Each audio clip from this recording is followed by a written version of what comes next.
No idea how to win a contract? I'm going to share 7 keys to me winning a multiple $1,000,000 government contract.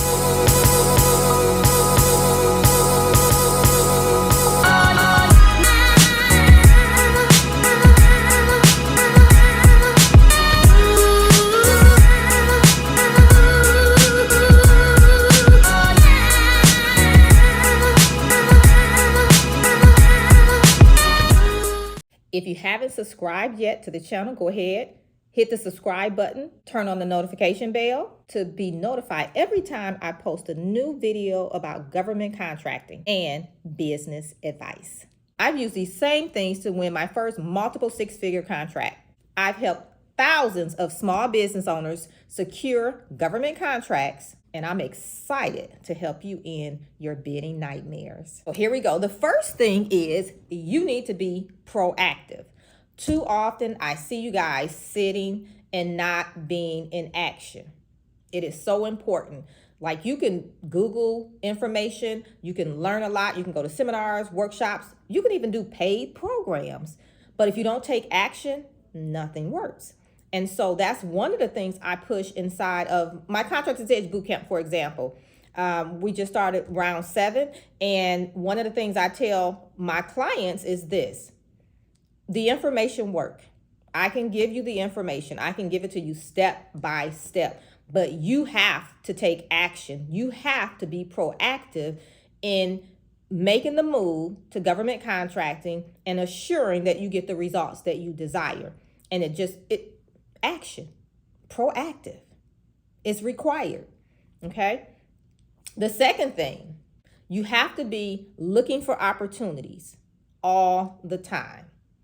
Now, there's a 5-part framework that I take my clients through. And one of those is phase 3, which is profit, where we talk about, finding opportunities and bidding on government contracts. That's a phase you will always be in as you're building and growing your government contracting business. So here's the thing. If your goal is to have a business that's sustainable as a government contractor, you will always be in that phase of finding opportunities and submitting bids.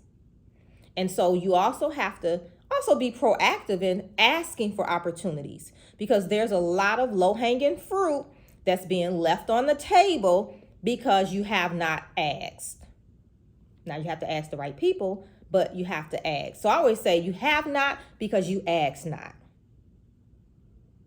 So get in the place and space to where you're always being proactive, you're always seeking opportunities, and you're also asking the necessary questions to get you to the bid table and more opportunities coming your way. Now, number 3 is very, very important. Now, this is not for you guys that you're like, oh, I just want to get into government contracting. I just want to get my feet wet. I just want to go after some small contracts. Like, I'll take a $2,000 contract or a $5,000 contract. I'm not talking to you. And that's fine if that's what you want to do. Not judging. It's your business. I always tell you guys, you're the CEO. You get to decide where you want to take your business. But I'm talking to those of you that want to play with the big boys. I'm talking about 6-figure contracts, multiple 6-figure, 7, 8-figure contracts. I'm talking to you. If that's your goal, you have to learn how to write a responsive proposal. So that was one thing that it was key. And in all honesty, it didn't take us as long to figure out that as we thought, but the faster you start submitting, the faster you can tweak and make the necessary changes. Now, I'm not for submitting a bunch of opportunities and just see what they say, because I have people that say they want to do that. And I'm like, why? It takes time to go through the bid process and submit a proposal. So you want to make sure that you're on point the first time, okay? So that it's not about being responsive in what you submitted. It just could be pricing or best value or something like that. So, and those are different conversations, but you want to make sure you can write a responsive proposal and do that successfully. That's very, very important. So that was the third thing, okay? Now, number 4 was the pricing. Pricing. You have to learn the price. Here's the thing. If you're in business, so you're already doing work in the private sector, and you can't price, you have a problem. Even if you're just starting your business and you don't know how to price, you have a problem.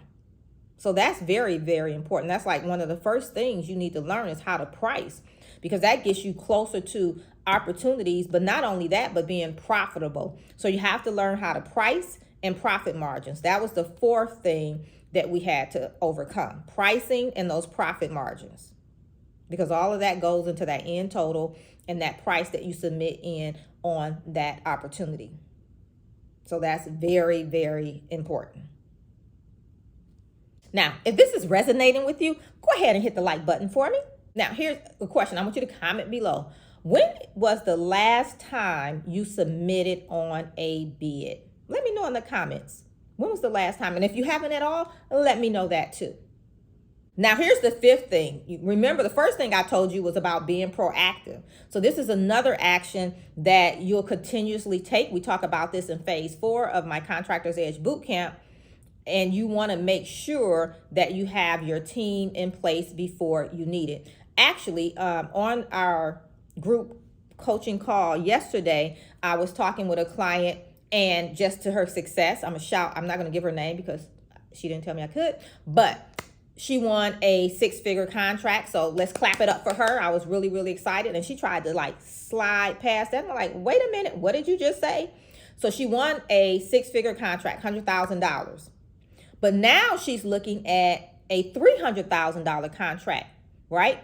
And now remember, I always tell you guys, you're just one contract away. So once you get the first contract, more will come. It's like the floodgates open. However, just because that's the case, you still have to have other things in place. And so I don't want her to be a one-hit wonder, and she didn't either, which is why she came to the call yesterday. Okay, now, one of the things that I asked her, I said, okay, do you have a team in place? Because now we're going from 100,000 to 300,000. And she provides a service, janitorial services. And so I'm like, okay, do you have your team in place? And she said, no, not really. And I think the bid is due in a week or something like that next week. I'm like, okay, you need to start now with putting that team in place. Here's the reason why. You won the first contract. Now here's this other opportunity. You may probably get that one too. And I believe that she will. So we need to start putting the team in place before we need them, because you need to build a relationship with your team. You know, you want to make sure they're capable of doing the work. They're going to do the quality that you want them to do, that they're available. I mean, there's so many different things you have to look at in building a team, especially when you're building it specifically for an opportunity that you have coming up or an opportunity that you already have. So you want to make sure you're proactive in building your team, and cultivating those relationships is something you should always be doing. Now, I'm talking to you as these are the things you should always be doing, but keep in mind, these are the things that we did in my company to get to our contracts, to win contracts, all right? Now, these things are repeatable, so, keep that in mind. And the next thing is communication. And I'm not talking about just internally within your company and those that support you, but externally as well. And I'm talking about with the contracting team, if you're a prime or a sub, if you have workers, everyone that's involved in that particular project, communication is key, and open communication is very, very important. And I can just tell you, in the opportunity I'm talking about, how I won my first government contract with the VA, it was through communication. And so you have to be able to communicate verbally, but also in writing. Because what got this contract for us was via email. All right? So via email, but you also have to be able to communicate in writing your proposal. But then also the communication, kickoff meetings. When you have monthly owners meetings, when you're meeting with your project managers, subcontractors, superintendents, whatever it is, you need to be able to communicate effectively. And then you just want to make sure, like I said, cultivate a relationship with people that you're going to be working with, so that everyone is comfortable in coming to you if there's an issue. Here's another thing you have to be mindful of. And we didn't have this problem with the VA, but in other opportunities, it happens. You could get behind schedule. Maybe it rained more than you anticipated, and so now you're behind schedule. Or trucking industry go on strike, trucks aren't moving, so you can't get your supplies.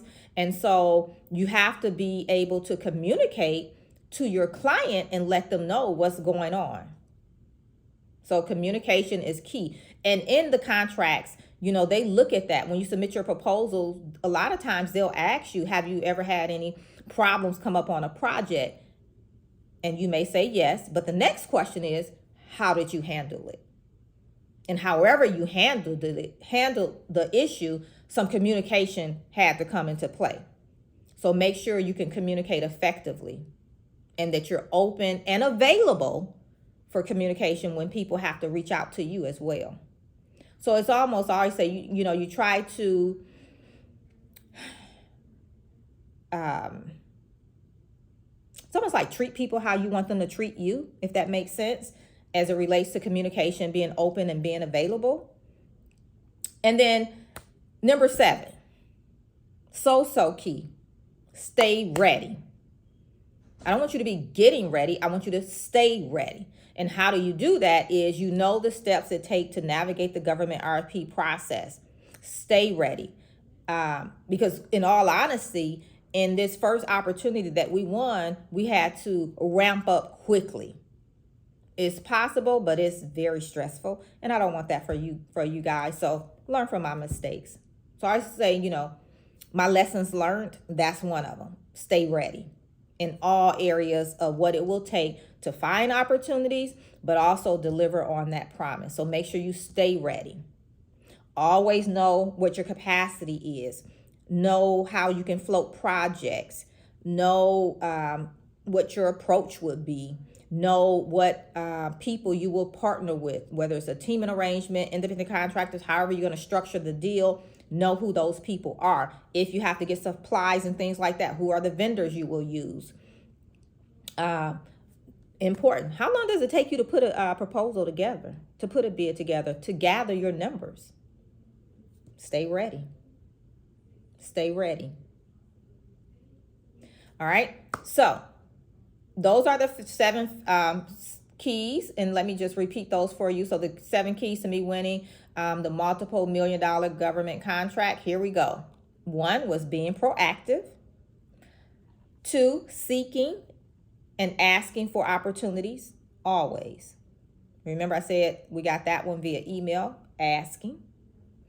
Number 3, writing responsive proposals, because we did have to price it out. Pricing numbers and profit margins. You always want to make sure you're profitable, always. So if it makes dollars, you can make it make sense. Have your team in place. And another thing I want to just touch on with team, make sure you're building relationships that's mutually beneficial and outrageously profitable. If you do that, you'll have a winning team. And then communication. Communication is key, and then stay ready. So as your business grow, new level, new devil, you'll always be changing things up, having to navigate the government RFP process, navigate performing on projects. And so you'll have to make adjustments. So make sure you stay ready and stay on top of those adjustments that you'll need to make.